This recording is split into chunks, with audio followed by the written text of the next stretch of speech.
أعوذ بالله السميع العليم من الشيطان الرجيم. بسم الله والصلاة والسلام على رسول الله صلى الله عليه وسلم.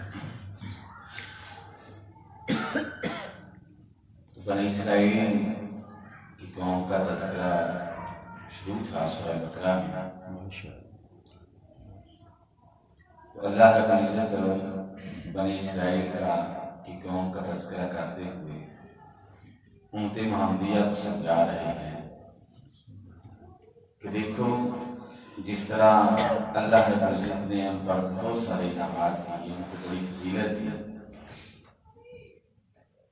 تو کس کاموں کی وجہ سے اللہ رب العزت نے ان سے وہ فضیلت بھی چھین لی، اپنے انعامات جو تھے وہ بھی ان سے چھین لی. تو جس طرح کے پچھلے رکوع میں ترجمہ کیا تھا کہ بنی اسرائیل قوم جو تھی وہ فرعون کی قوم کی غلام تھی، تو اللہ رب العزت نے موسیٰ علیہ السلام کے ذریعے اس سے کس طرح نجات دلائی. اب فرعون جو تھا اور اس کی قوم جو تھی وہ اتنے بنی اسرائیل پر ظلم کرتی تھی کہ ان کو غلام بنایا ہوا تھا، ان کی کھیتی باڑی مسلمان کرتے تھے، اور پھر جتنی بھی عمارتیں باندھی تھی وہ مسلمانوں سے بنواتے تھے. ساری کی ساری جو محنت والا کام تھا، مشقت والا کام تھا، وہ قوم جو تھی وہ بنی اسرائیل سے سارے کام کرتی تھی. فرعون کو خواب آیا کہ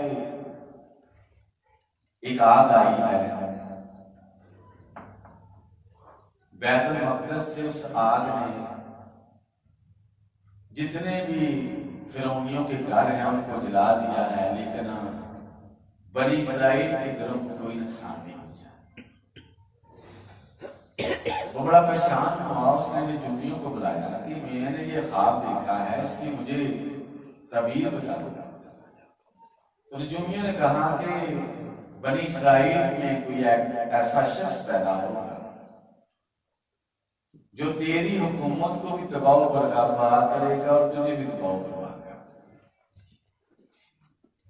گا. جب اس نے یہ سنا، اپنی کرسی بچانے کے لیے، اپنی حاکمیت بچانے کے لیے اس نے آرڈر جاری کیا کہ بنی اسرائیل کی ساری دانیوں کو اکٹھا کرو. حکم دیا کہ بنی اسرائیل کے خاندان میں آج کے بعد جو بھی ڈلیوری ہو، بچی بچہ پیدا ہوا، تو تم نے دیکھنا ہے، اگر بچی ہے تو اس کو چھوڑ دینا ہے، اگر بچہ ہے تو اس کو قتل کر دینا ہے. تو مفسرین لکھتے ہیں کہ 90,000 بچہ جو تھا اس طرح فرعون نے قتل کیا. لیکن اللہ فرماتے ہیں جو میرا حکم ہوتا ہے وہ ہو کر رہنا ہوتا ہے، چاہے ساری کی ساری دنیا اس کی مخالفت کرے. اللہ نے موسیٰ علیہ السلام کو پیدا بھی کیا اور فرعون کے منہ پر جوت مارنے کے لیے اپنے آپ کو اللہ نے حاکم لوگوں کو منوانے کے لیے فرمایا. موسیٰ کو صرف پیدا ہی نہیں کر کے بچایا بلکہ اس کی پرورش بھی فرعون کے ہاتھ سے. اب موسیٰ علیہ السلام پچھلے رکوع میں بڑی تفصیل کے ساتھ بتایا تھا کہ کس طرح اپنی قوم کو وہ لے کر فرعون کے غلامی سے چھڑا کر وہ رات کے وقت وہ نکلے. تو تقریباً 6 لاکھ پر وہ آبادی مشتمل تھی. تو جب فرعون کو پتا چلا اس نے پیچھا کیا 6,000 سپاہیوں کے ساتھ جو ہتھیار سے لیس تھے، حکم جاری کیا کہ آج بنی اسرائیل کو نہیں چھوڑنا، ہر ایک کو قتل کر دیا جائے. اب جب بنی اسرائیل سفر کرتے کرتے دریا یا سمندر کے قریب پہنچے تو آگے سمندر تھا، پیچھے دیکھا تو فرعون کی جو فوج تھی 6 لاکھ آدمیوں پر مشتمل، وہ بھی پیچھے آ رہی تھی. اب آگے بھی موت ہے، پیچھے بھی موت ہے. تو انہوں نے کہا ہے موسیٰ تم نے تو ہمیں مروا دیا. وہی معاملہ اچھا تھا، کم از کم زندہ تو تھے. تو موسیٰ علیہ السلام نے رب کے آگے جواب کی، رب نے فرمایا کہ آسا پانی میں مارو۔ اللہ نے 12 رستے بنا دیے۔ جب وہ 12 رستے بنے تو وہ بنی اسرائیل 12 رستوں کے ذریعے انہوں نے سمندر کو جو تھا وہ عبور کیا۔ اللہ کی نعمتیں گنوا رہے ہیں کہ کتنی ہم نے ان پر اپنی رحمتیں کی کہ جب یہ سمندر سے گزر رہے تھے نا تو ظاہر پانی کا جب چوٹ ماری رستہ بنا تو جو رستے کی ارد گرد کا پانی تھا وہ پہاڑوں کی مانند جو تھا وہ اوپر چلا گیا، درمیان میں رستہ بنا۔ اب ایک قبیلہ گزر رہا ہے اس رستے میں سے، دوسرا قبیلہ دوسرے رستے میں ہے، تو ان دونوں کے درمیان پہاڑ جیسی جو لہر تھی پانی کی اس کی دیوار بنا۔ ہم فسری لکھتے ہیں کہ ایک قبیلے والے سوچنے لگے کہیں ایسا تو نہیں کہ دوسرے قبیلے والے جو ہیں وہ پانی میں غرق ہو گئے۔ اللہ نے سوچ سے بھی، اس غم سے بھی ان کو نجات کس طرح دی کہ مفسرین لکھتے ہیں کہ اللہ نے جو پانی کی رستہ دینے کے لیے جو پانی اونچا کیا تھا، اللہ نے اس میں سوراخ بنا دیے تاکہ یہ ایک دوسرے کو دیکھ بھی سکے۔ اب کس طرح اللہ نے بنی اسرائیل کو سمندر کے دوسرے پار کیا؟ جب فرعون اور اس کی فوج نے دیکھا کہ رستے بنے ہوئے ہیں، اب انہوں نے اس رستوں پر اپنے گھوڑے چڑھائے۔ جب درمیان میں پہنچے اللہ نے حکم دیا کہ پانی مل جا۔ اللہ فرماتے ہیں بنی اسرائیل والو تم دیکھ رہے تھے کہ اللہ نے تم کو بچا لیا اور ان کو فرعون سمیت 6 لاکھ فوجیوں کو اللہ نے ہلاک و تباہ کر دیا۔ اب یہ قوم نے معجزہ اپنی آنکھوں سے دیکھا، مسلمان قوم تھی، اتنا بڑا معجزہ کہ سمندر میں رستے بن گئے ہیں، ان رستوں میں سوراخ بن گئے ہیں، ان کی آنکھوں کے سامنے اللہ نے اپنے دشمن کو تباہ و برباد کر دیا ہے۔ تو یہ بہت بڑا معجزہ تھا مسلمانوں کے لیے جنہوں نے اپنی آنکھوں سے دیکھا۔ تو اللہ نے فرمایا اے بنی اسرائیل کے لوگوں تمہارا حال پتہ کیا ہے؟ تم سارے میرے احسانات کو تم سے کھیتیاں کرواتے تھے، عمارتیں بنواتے تھے، تم سے کنووں سے پانی نکلواتے تھے، تمہاری بچیوں کو زندہ رکھتے، ان کو غلام بناتے، تمہارے بیٹوں کو قتل کر دیتے، اور تمہاری حالت یہ ہے کہ جب موسیٰ علیہ السلام کو اللہ نے 40 راتوں کے لیے کوئی طور پر بلایا، تم نے پیچھے پچھڑے کی تو پرست شروع کر دی۔ یہ پچھلے رکوع میں بڑی تفصیل کے ساتھ کہ ایک آدمی ہے، ایک مسلمان ہے، اپنی آنکھوں سے اللہ کی قدرت دیکھتا ہے۔ اللہ کی قدرت دیکھنے کے بعد اب وہ بچڑے کی پرست شروع کر دیتا ہے۔ اللہ فرماتے ہیں تم نے ابھی بھی آنکھوں سے بہت بڑا معجزہ دیکھا ہے، اب تمہاری سزا یہ ہے جنہوں نے یہ شرک کیا ہے، بچڑے کی پرستش کی ہے، اب ان کو اپنے ہاتھوں سے کرے۔ اس طرح بنی اسرائیل کے ان لوگوں کا پھر قتال کیا گیا جنہوں نے پرستش کی۔ مفسرین لکھتے ہیں کہ 70,000 بنی اسرائیل کا جو مرد تھا وہ اس طرح قتل ہوا، اور پھر ان کی توبہ ہوا۔ اب اللہ رب العزت ان کو نعمتیں ایجاد کروا رہے ہیں۔ یہ کس مقام پر؟ جب نبی علیہ السلام مدینہ میں یہودیوں کو تبلیغ کر رہے ہیں۔ کیا یہودیوں تم کہتے ہو کہ میں نبی محمد صلی اللہ علیہ وسلم اللہ کا رسول نہیں، ذرا اپنے طریق کو دکھاؤ۔ تمہارا معاملہ پتہ کیا تھا؟ تمہارا معاملہ یہ تھا وَإِذْ قُلْتُمْ يَا مُوسَىٰ لَن نُؤْمِنَ لَكَ، اے موسیٰ ہم اس وقت تک نہیں مانیں گے جب تک ہم اللہ کو خود نہ دیکھیں۔ اور اس سے بھی پہلے اب وہ صحرا میں ہے، 6 لاکھ کا لشکر ہے، 6 لاکھ آدمی اس صحرا میں ہے، کوئی پانی کا نام و نشان نہیں۔ اللہ فرماتے ہیں تم نے پانی مانگا، اللہ نے موسیٰ علیہ السلام کو حکم دیا کہ پتھر پر عصا مارو، اللہ نے پتھر میں سے 12 چشمے نکالے۔ اب ایک نہیں نکالا، 12 نکالے تاکہ یہ آپس میں لڑے نہ، جھگڑے نہ، اپنے اپنے گاد پر آ کر پانی پا لیا۔ اب اس صحرا میں ریتلی زمین پر گرمی بڑی شدت کی تھی۔ اللہ رب العزت نے اتنا احسان کیا کہ اس ریتلے علاقے میں جو صحرا تھا جہاں کوئی سایہ تک نہیں تھا، اللہ فرماتے ہیں ہم نے وہاں بادلوں کے ذریعے پر سایہ کیا۔ اب یہ نماز پڑھائے، تو اللہ فرماتے ہیں تمہارا حال یہ تھا، پھر تم نے موسیٰ سے یہ سوال کیا، اے موسیٰ یہ جو تم توریت لے کے آئے ہو ہم اس وقت تک نہیں مانیں گے کہ اللہ کی طرف سے ہے جب تک اللہ کو ہم خود اپنا کو سے دیں۔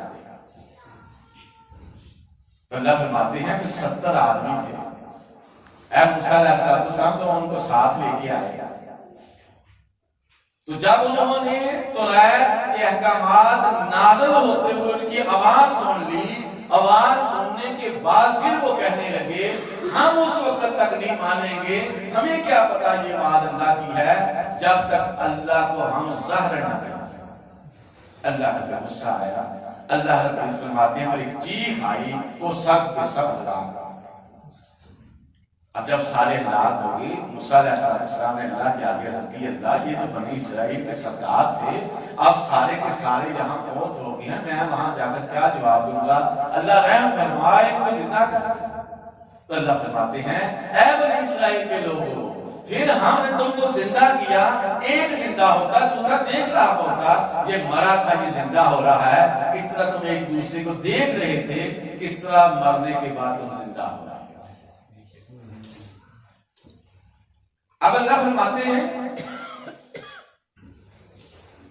اس صحرا میں کوئی کھانے کا انتظام نہیں تھا، اللہ رب العزت نے اپنی رحمت کی کہ ان کو من اور سلوہ آسمان سے کہا۔ من کیا تھا کہ تیل کی شکل میں وہ شریزہ بانٹا، کوئی شیزہ بانٹا، میٹھی چیز بانٹتی وہ کھاتے، اور بٹیر جیسے پرندے جو تھے وہ آتے اور وہ غول کے پاس بیٹھ جاتے، وہ پکڑتے اور ان کو حلال کر کے ان کے کباب، روٹیاں، گوشت کھاتے۔ اللہ فرماتے ہیں بغیر محنت کے اس صحرا میں جہاں کوئی کھانے پینے کا انتظام نہیں تھا، ہم نے من اور سلوہ بنی اسرائیل کے لوگوں تمہارے لیے دیا۔ اب تم کتنی نشکری قوم تھی۔ اللہ فرماتے ہیں تم نے کیا کہا، یہاں سے آج ہم انشاءاللہ ترجمہ کرتے ہیں۔ اللہ فرماتے ہیں وَإِذْ قُلْتُمْ يَا مُوسَىٰ لَن نَّصْبِرَ عَلَىٰ طَعَامٍ وَاحِدٍ، اے موسیٰ ہم من سلوہ کھا کے اکتا چکے، ہماری طبیعتیں ایک ہی کھانا کھا کے اس طبیعت میں جو ہے وہ بڑی ہی سستی آ گئی ہے، ہم اب اسے نہیں کھانا چاہتے، کیا کریں؟ آپ ہمارے لیے دعا کریں۔ کیا دعا کریں؟ یخرج لنا من بطنبت الارض، وہ چیزیں اللہ ہمیں عنایت کرائے جو زمین اگاتی ہے۔ اب زمین کیا اگاتی ہے؟ اللہ فرماتے ہیں من بقلہا، سبزیاں، ترکاریاں، ہمیں مان سلوانی اب چاہیے، بڑا کھا لیا، اب ہمیں سبزیاں لا دے، وَقِسَائِهَا، ککڑیاں دے، وَقُومِهَا، ہمیں اللہ رب العزت لہسن دے، گیہوں دے، وَعَدَسِهَا، دالیں دے، وَبَصَلِهَا، اور اللہ رب العزت میں پیاز دے۔ چونکہ انہوں نے مصر میں یہ دیکھا تھا کہ وہ وہاں کڑائی، یہ وہ ساری چٹخارے والی چیزیں، سالن والی چیزیں کھاتے تھے، تو اب وہ من سلوہ کھا کر وہ کہنے لگے ہمارا بھی چیز چاہتا ہے کہ ہم سالن بنائیں اور چٹخارے والی چیزیں کھائیں۔ تو اللہ رب العزت فرماتے ہیں کہ موسیٰ نے کہا قَالَ أَتَسْتَبْدِلُونَ الَّذِي هُوَ أَدْنَىٰ بِالَّذِي هُوَ خَيْرٌ، تو تمہیں کیا ہو گیا ہے؟ بغیر محنت کے روز تم کڑھائیاں کھاتے ہو، تم کباب کھاتے ہو، گوشت کھاتے ہو، اور من سلوہ کھاتے ہو، اور اس کے بدلے محنت کر کے تم چاہتے ہو کہ ہم یہ سبزیاں کھائیں، دالیں کھائیں، پیاز کھائیں، تمہیں ہو کیا گیا؟ اللہ کے سلسلہ سے فرماتے ہیں صحابی رسول کہتا ہے، سیدنا ابو محمد رضی اللہ تعالیٰ عنہ بڑے پتے کی بات کہ ایک شخص ہے اس کو بغیر محنت کی چیزیں مل رہی ہیں، اس قوم نے بغیر محنت کے چیز کو ٹھکرا کے محنت والی چیزیں مانگ رہی ہے۔ حضرت ابو ماما رضی اللہ تعالیٰ فرماتے ہیں کہ میں نے ہل اور کھیتی باڑی کا سامان دیکھا، زمین میں ہل چلانے والا میں نے ہل دیکھا اور کھیتی باڑی کے اوزار دیکھے، تو مجھے نبی علیہ الصلوۃ والسلام کا فرمان یاد آیا۔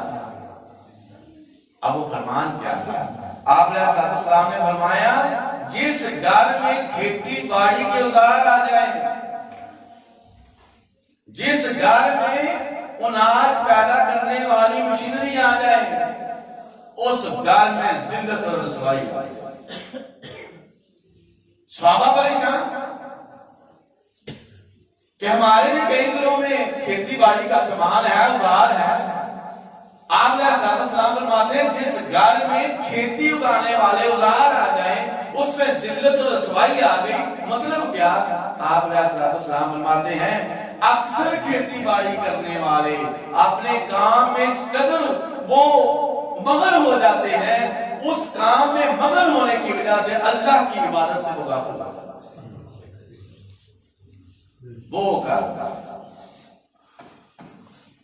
وہ دندہ جس دندے میں پڑھ کر رب کے احکامات کا کوئی پتہ نہ ہو، رب کے رسول کے احکامات کا کوئی پتہ نہ ہو، نماز عبادات کے تعین کا کوئی وقت نہ معلوم ہو، اللہ کے رسول صلی اللہ علیہ وسلم فرماتے ہیں ایسا وقت اس انسان کے لیے رسوائی اور ذلت کا سبب ہے۔ وہ دندہ جس میں انسان اللہ کے معاملات میں ٹائم نہیں نکال سکتا۔ تو اللہ نے فرمایا موسیٰ علیہ السلام نے تمہیں کیا ہو گیا ہے؟ تم وہ چیزیں مانگ رہی ہو جو ادنا ہے اس چیز سے جو بہتر ہے۔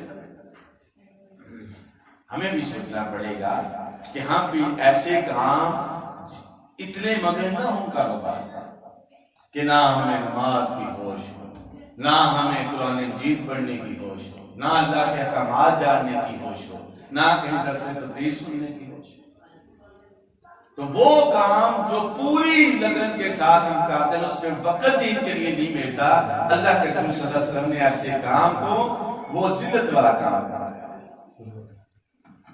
تو اللہ نے فرمایا اہبطوا مصرا، تو موسیٰ علیہ السلام کے لیے حکم دیا گیا ہے بنی اسرائیل کے لوگوں پھر نیچے اترو، فَإِنَّ لَكُمْ مَا سَأَلْتُمْ، اب مصر میں جاؤ جو تم نے مانگا ہے دالیں پیاز یہ وہ وہاں جا کے کھیتی باڑی کرو اور وہاں سے تم مل۔ تو اللہ فرماتے ہیں وَضُرِبَتْ عَلَيْهِمُ الذِّلَّةُ وَالْمَسْكَنَةُ، اب ان کی ان حرکتوں کی وجہ سے وہ امت جس امت کو اللہ نے فرمایا انی فضلتکم علی العالمین کہ تم اس جہان میں اس قوموں میں سب سے بلند تر ہم نے تمہیں مقام دیا، اب اپنی کرتوتوں کی وجہ سے حال یہ ہوا کہ اللہ فرماتے ہیں وہ لوٹے کس چیز کے ساتھ؟ ذلت اور مسکانت کے ساتھ۔ اب اس امت کو جو ہے وہ مقام سے گرا دیا وَبَاءُوا بِغَضَبٍ مِّنَ اللَّهِ، اور اللہ کے غضب کے ساتھ۔ اللہ فرماتے ہیں انہوں نے اپنی کرتوتوں کے ذریعے اپنے عملوں کے ذریعے جو میں نے ان کو فضیلت دی تھی، اتنے معجزات دکھائے، اتنے انعام کیے، یہ اتنے شکری کو ہم نکلی، اللہ فرماتے ہیں پھر ان پر اللہ کا غضب نازل۔ تو یہ اپنی بات یاد رکھیں یہ ہوا کیا؟ جو بھی امت جو بھی قوم اللہ اور اس کے رسول کے احکامات کو چھوڑ کر اپنی خواہشات، اپنے نظریات کو، اپنی عقلوں کو، اپنی مسلطوں کو وہ مقدم جانتا کہ یہ آگے ہیں، اللہ اور اس کے رسول کی شریعت پیچھے ہے، اللہ ایسی قوم پر ذلت اور رسوائی جو ہے وہ چھوڑ دیتا ہے۔ آج مجھے مسلمان اس مقام کا ہر شخص کیا کرتا ہے؟ دیکھتا ہے میرے مسلک میں یہ جو مسئلہ ہے یہ ایسے ہے۔ اب اگر ہر شخص یہ کہے کہ میرے مسلک میں ایسا مسئلہ ہے تو قرآن حدیث کہاں گیا؟ یہی بنی اسرائیل نے کیا تھا. انہوں نے اللہ اور اس کے رسول کے احکامات کو چھوڑا اور انہوں نے اپنی خواہشات، اپنے معاملات، اپنی جو ان کی عقلیں تھی ان کو آگے رکھا، اللہ اور اس کے رسول کی کتاب کو چھوڑ دیا. اسی لیے بار بار زور دیا جا رہا ہے لوگوں، دین اور شریعت کے معاملے میں آپ کی کوئی سوچ نہیں سکتے. مثال کے طور پر ایک ساتھی بتا رہا ہے، صرف علم نہ ہونے کی وجہ سے کہ ایک ساتھی مسجد میں آتا ہے، وہ کہتا ہے السلام علیکم. اب وہ سلام کیوں لیتا ہے؟ نبی علیہ السلام نے فرمایا جب کہیں داخل ہو السلام علیکم. آپ علیہ السلام نے فرمایا انسان اگر نماز کی حالت میں ہو تو وہ اشارے کے ساتھ جواب دینا چاہے تو اشارے کے ساتھ جواب دے، نہیں بھی دیتا بھی کوئی حرج نہیں. لیکن سلام لینے والے پر کوئی پابندی عائد نہیں کہ جماعت کھڑی ہے یا نماز پڑھا یہ سلام نہیں لے سکے. اب حدیث میں آ گیا کہ اشارے کے ساتھ وہ جواب دے سکتا ہے، لیکن اکثر جو مسلک کے لوگ ہیں وہ کہتے ہیں نہیں، جب نماز ہو رہی ہو تو سلام نہیں دے سکتے. قرآن مبارک سے بنی اسرائیل کے لوگوں کو یاد کروا رہے ہیں تم میرا انکار کر رہے ہو، تمہاری حالت یہ ہے، تم آپ لوگ کا جن کو اپنے مانتے ہیں ان کا بھی انکار کیا. اللہ فرماتے ہیں تم جان چکے ہو اللہ نے سبت کے روز تم میں سے جس نے اللہ کی نافرمانی کی تھی فَقُلْنَا لَهُمْ كُونُوا قِرَادَةً خَاسِئِينَ، ہم نے ان کو کہا تھا جاؤ بندر و خنزیر بن جاؤ. یہ داؤد علیہ السلام کے دور کی بات ہے. بنی اسرائیل میں کہ بنی اسرائیل میں ہفتے والے دن یہ شریعت کا حکم تھا، کوئی کام کاج نہیں کر سکتا. مفسرین لکھا یہاں تک پابندی تھی کوئی کھانا بھی نہیں بنا سکتا. نہ سلام کرو، اللہ کی بات کرو، اللہ کی بات لگا تو کچھ نہیں کر سکتا. اب شکار بھی منع کیونکہ وہ دریا کے کنارے کا شکار ان کا مشکل تھا. اور یہ وادی 70,000 کی تھی جو دریا کے اوپر جن کی بستی. اب حکم یہ تھا کہ ہفتے کے روز کام نہیں کر سکتا، اور اتنا سخت حکم تھا جس نے بھی ہفتے کے روز کام کیا وہ واجب القتل ہے، اس کو قتل کر دیا. اتنا شریعت کا یہ حکم تھا سخت ان کے لیے کہ ہفتے کے روز کام نہیں کر سکتا. یہ میں 2-3 بار اس میں بات دہرائی ہے کہ ہفتے کے روز وہ کام نہیں کر سکتے، آگے ہم پر وہ بات آئی. اب ان کی ازمائش ہے. اب 6 دن تو مچھلیاں پانی کے اندر رہتی، جب ہفتے کا روز ہوتا وہ پانی کے اوپر ٹپکتی. اب جب مچھلیوں کو دیکھتے ان کے منہ میں پانی آ گیا، اوپر سے حکم تھا شریعت کا پھر وہ شکار نہیں کر سکتے. اب انہوں نے اللہ کی نافرمانی کی دھجیاں کس طرح اڑائی؟ اب انہوں نے دریا کے ساتھ ساتھ گہری چھوٹی چھوٹی کھائیاں بنائی. کوئی جال پھینک آیا، کوئی کھڑیا لگایا.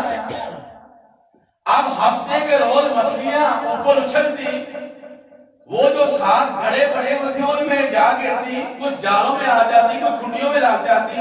اتوار کو وہ جاتے اور وہ مچھلیاں پکڑ لیتے. دیکھنے والوں نے کہا وہ کیا کر رہے ہو، رب کا حکم ہے ہفتے کو تم شکار نہیں کر سکتے اور تم کس ہیلے کے ساتھ مچھلیاں جو ہفتے کے روز پکڑ. اب وہ تھی ہماری طرح سیانے، انہوں نے کہا وہ تمہیں نظر نہیں آتا، ہم تو ہفتے کے روز مچھلیاں پکڑتے ہی نہیں، ہم تو اتوار کو پکڑتے ہیں. کیونکہ یہ سارے ثواب وہ ہفتے کو پیدا کر آتے اور اتوار کو جا کے پکڑتے. جو حق پر تھے انہوں نے کہا نہیں تم غلط کر رہے ہو. ایک گروہ یہ بن گیا، ایک گروہ تھا مچھلیاں پکڑنے والا، ایک گروہ وہ بن گیا یار تم نے بہت گیا لیا چھوڑ دو ان کو ان کے حال پر چھوڑو نہ ان کو کہو لہذا نہ وہ منع کرتے نہ وہ پکڑ ہمیں سے بہت سارے افراد ہوتے ہیں وہ کہتے ہیں چھوڑو یار کیا دین کے معاملے میں لڑائی جھگڑا چھوڑو لڑائی جھگڑا بھی اچھی بات ہے۔ اسی طرح انہوں نے بھی کہا کہ چھوڑو لڑنا کوئی بری بات ہے لہذا یہ پکڑتے ہیں اللہ جانے اس کا کام آپ جو منع کرنے والے تھے انہوں نے کہا نہیں ہم ان کو ایسے نہیں چھوڑ سکتے۔ اب دیکھیں واقعی انہوں نے مچھلیاں ہفتے کو پکڑی نہیں تھی صرف کھڑیاں لگائی تھی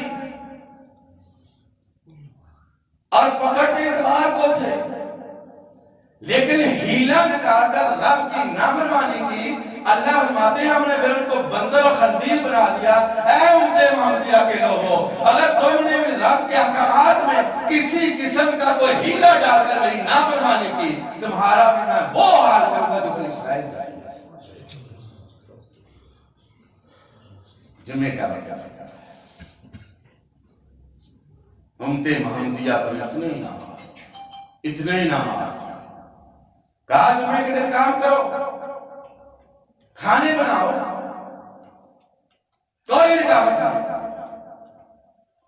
لیکن اذا نودی للصلاۃ من یوم الجمعہ وہ لوگوں جب جمعے کی سحر چھوڑ لو فسعوا الی ذکر اللہ وذروا البیع اپنے کاروبار کو سمیٹو اپنے کاروبار کو چھوڑو اپنے یار و دوستوں کو چھوڑو مسجد کی طرف آؤ۔ آج امت محمدیہ کا حال یہ ہے وہ روز پورا دن کام نہ کرتے صرف ہیلا نکالا اللہ نے سورج بندر بنا دیا آج اللہ نے 12 گھنٹوں میں 1 گھنٹہ مانگا ہے امت محمدیہ اس گھنٹے میں مسجد میں آنے کے لیے تیار ہے اسی مسجد میں چلے جائیں۔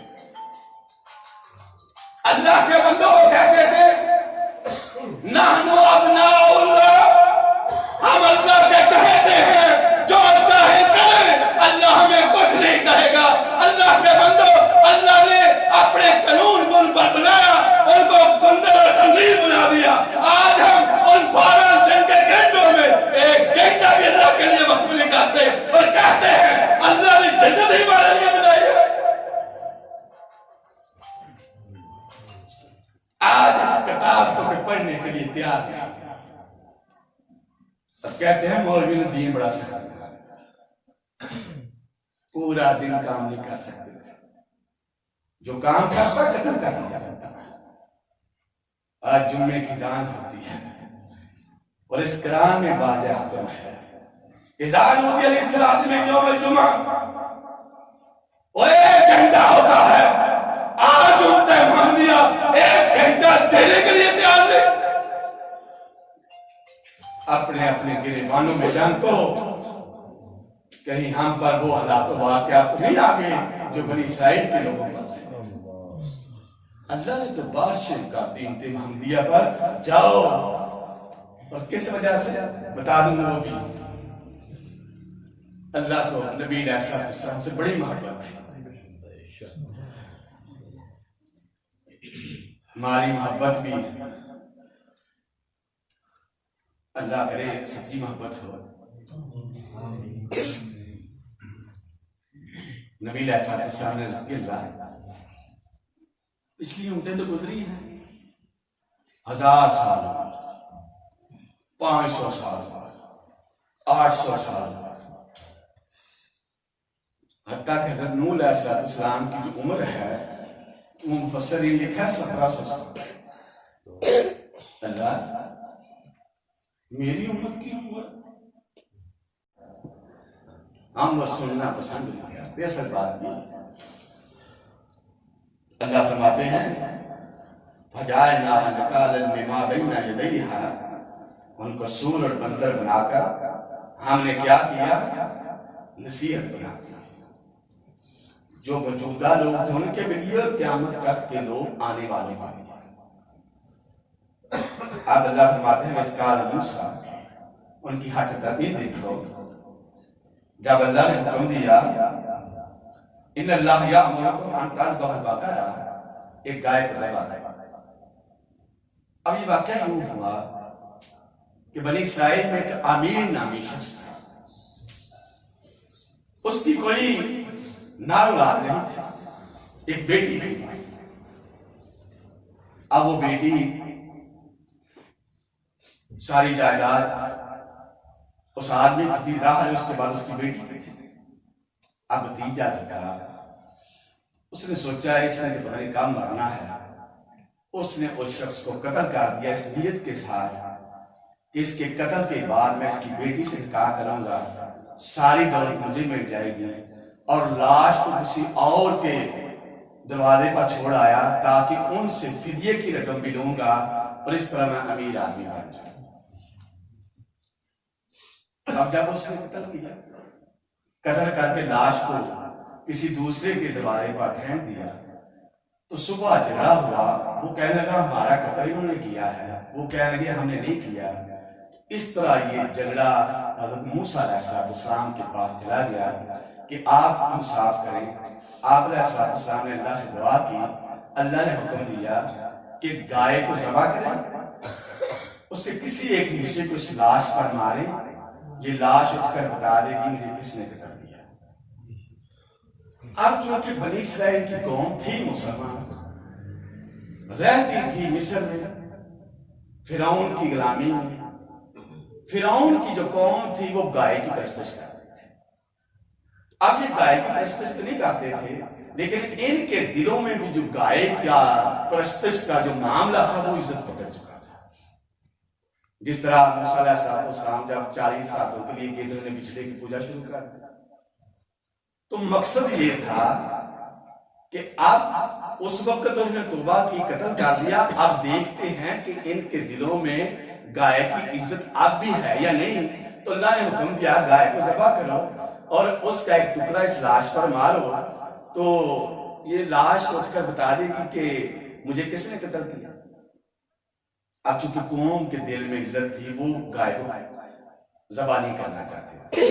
اب انہوں نے کس طرح ہی لے نکالے۔ اللہ فرماتے ہیں جب موسیٰ نے اپنی قوم سے کہا کہ گائے کو ذبح کرو، انہوں نے کہا قالوا اتتخذنا ہزوا، کیا آپ ہم سے مذاق کر رہے ہیں کہ گائے کو ذبح کریں گے، ٹکڑا اوپر لاش کے لگے گا، اٹھ کے وہ جواب دے گی۔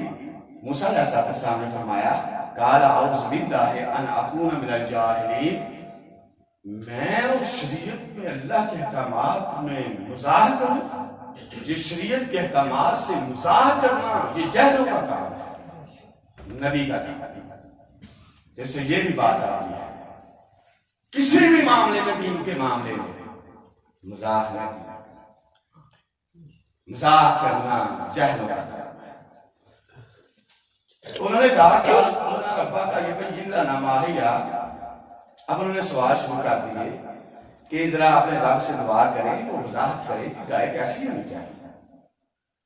اب ہونا تو یہ چاہیے تھا کسی بھی گائے کو پکڑتے ذبح کرتے اور اس کا ٹکڑا لاش پر مارتے، اٹھ کے بتا دیتے، کام ختم۔ اب چونکہ وہ گائے کو ذبح نہیں کرنا چاہتے تھے، انہوں نے کہا موسیٰ علیہ السلام رب سے دعا کریں، پوچھیں کہ گائے کیسی ہونی چاہیے۔ اللہ نے فرمایا انکا باقرۃ اللہ فارض ولا بکر، گائے نہ زیادہ بوڑھی ہونی چاہیے نہ ہی زیادہ کام عمر والی ہونی چاہیے، درمیانی عمر والی ہونی چاہیے۔ تو اللہ نے حکم دیا ففعلوا ما تؤمرون، اب پتہ تمہیں چل گیا ہے کہ ہونا تو یہ چاہیے تھا، گائے کا پتہ چلا اس کو ذبح کرتے، کام ختم کر۔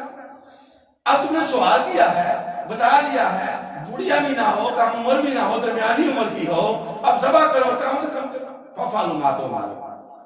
انہوں نے کہا اللہ، اے موسیٰ علیہ السلام اللہ سے دعا کرو یبین لنا ما لونھا، اس کا رنگ کیسا ہے۔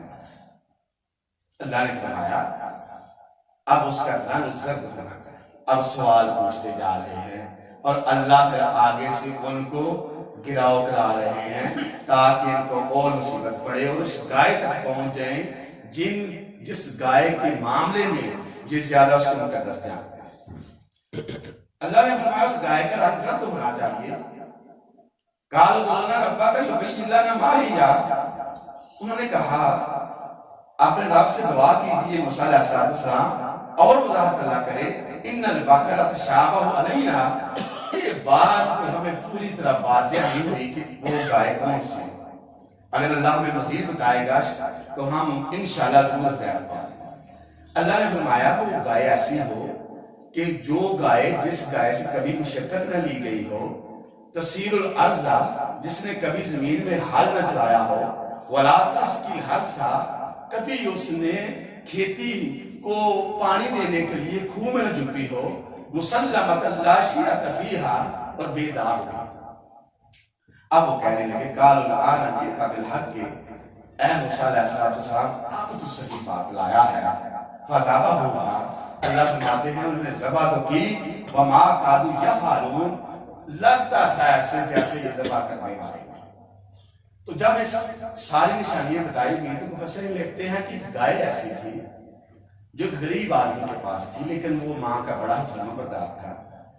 تو وہ اس کے پاس گائے لینے کے اللہ اس کی ماں کی فرما برداری کی وجہ سے اسے امیر کرنا چاہتا تھا.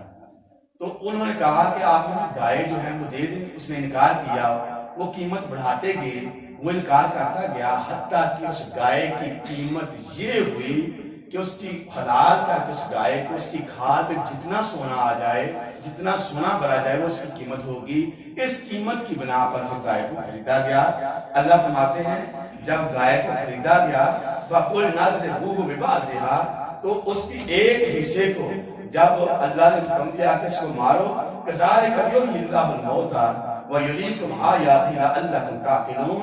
تو اللہ فرماتے ہیں جب انہوں نے وہ حصہ اس لاش پر مارا، وہ لاش اٹھی، اس نے بتایا میرے بھتیجے نے مجھے قتل کیا تھا، پھر وہ فوت ہوگی. اس طرح اللہ رب العزت نے ان کو یہ معجزہ دکھا دیا کہ میں مرنے کے بعد زندہ کیسے کروں.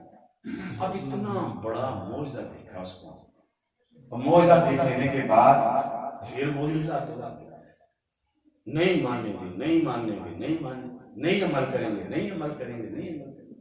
تو اللہ فرماتے ہیں ثم قست قلوبکم من بعد ذلک فہی کالحجارہ. اس واقعے کو دیکھنے کے بعد بھی ان کے دل اس طرح سخت ہوئے جس طرح پتھروں کے سخت ہوئے. اللہ فرماتے ہیں او اشد قسوہ، پتھروں سے بھی سخت ہو چکے تھے. مسلم قوم تھی، نبی کے ماننے والے تھے، حالت کیا تھی. اللہ فرماتے ہیں وَإِنَّ مِنَ الْحِجَارَةِ، اور پتھروں میں سے ایسے پتھر ہیں لَمَا يَتَفَجَّرُ مِنْهُ الْأَنْهَارُ، کہ جب اللہ کا خوف ان پر طاری ہوتا ہے ان سے نہر پھوٹ پڑتی ہیں. وَإِنَّ مِنْهَا لَمَا يُشَقَّقُ، اور پتھروں میں سے ایسے پتھر بھی ہیں فَيَخْرُجُ مِنْهُ الْمَاءُ، کہ اللہ کے خوف سے نہریں نہیں نکلتی، چشمے پھوٹ پڑتے ہیں. اللہ فرماتے ہیں وَإِنَّ مِنْهَا لَمَا يَخْرُجُ مِنْ خَشْيَةِ اللَّهِ، اور کچھ پتھر ایسے ہوتے ہیں نہریں بھی نہیں نکلتی، چشمے بھی نہیں نکلتے، اللہ کے خوف سے وہ گر پڑتے. اے بنی اسرائیل کے اور تم پتھروں سے بھی بات بتا چکے. پتھروں میں بھی یہ سکت ہے کہ اللہ کے خوف سے ڈرتے ہیں، اللہ کے نام سے ڈرتے ہیں. اللہ فرماتے ہیں وَمَا اللَّهُ بِغَافِلٍ عَمَّا تَعْمَلُونَ. لوگوں سن لو جو جو تم کر رہے ہو اللہ سب کچھ دیکھ رہا ہے. اللہ کو پتا ہے کس کی نیت کیا ہے، کس کے معاملات کیا ہے. اللہ سے دعا ہے اللہ ہمیں ٹھیک ٹھاک فرمائے. کوشش کیا کریں. دیکھیں کوئی گروہ نہیں آپ کو بلا رہا، کوشش یہ ہے اس قرآن مجید میں سے ایک دفعہ گزرا جائے، ہمیں پتا چلے کس میں ہے کیا، کون سی چیزیں اللہ کو پسند ہے، کون سی نہیں پسند. ایمانداری کی بات ہے، اس کے علاوہ کوئی مقصد نہیں کہ ہم آپ کو اکٹھا کریں، آپ کو دعوت دیں. ایک ہی مقصد ہے ہم سب پر ہمارا رب راضی ہو جائے. کیونکہ آج مساجدوں کی حالت یہ ہے. نبی علیہ السلام فرماتے ہیں ایک وقت ایسا آئے گا سلام کا نام لے گا کوئی مسلمان نہیں ہوگا، سلام سلام سلام ہوگی مسلمان نہیں ہوگا. آپ دیکھ لیں سلام سلام تو بہت ہوتا ہے لیکن سچا بندہ ڈھونڈنے کے لیے چل پڑے سچا بندہ نہیں آتا. امانت رکھنے کے لیے کوئی بندہ ڈھونڈنے لگ پڑے امانت رکھنے والا نہیں ملتا. ایماندار آدمی ڈھونڈنا نکل پڑے وہ نہیں ملتا. آپ نے فرمایا قرآن کے حرف رہ جائیں گے قرآن پر عمل کرنے والا کوئی نہیں ہوگا۔ آج دیکھ لو کوئی 10,000 میں سے ایک شخص ہے جو اس قرآن مجید کے ترجمے کو جانتا ہے۔ تو ہماری مساجدوں میں قرآن مجید سکھانے کا کوئی سسٹم نہیں، یہ ہماری بہت بڑی بدقسمتی ہے۔ لیکن یہاں اس نیت کے ساتھ شروع کیا ہے کہ سب سے پہلے یہاں ہم ترجمہ کریں شروع، تاکہ یہ امید کی پہلی کرن ہو۔ اس طرح یہ دیکھ کر آہستہ آہستہ ساری مساجدوں والے اپنی اپنی مسجدوں میں ترجمہ شروع کریں، تاکہ ہمیں اور ہماری اولاد کو اللہ اور اس کے رسول کی رضا کا پتہ چلے، اس کی ناراضگی کا پتہ چلے کہ وہ کن چیزوں سے ہم پر راضی ہوتی ہے، کن سے ناراض ہوتی ہے۔ اللہ سے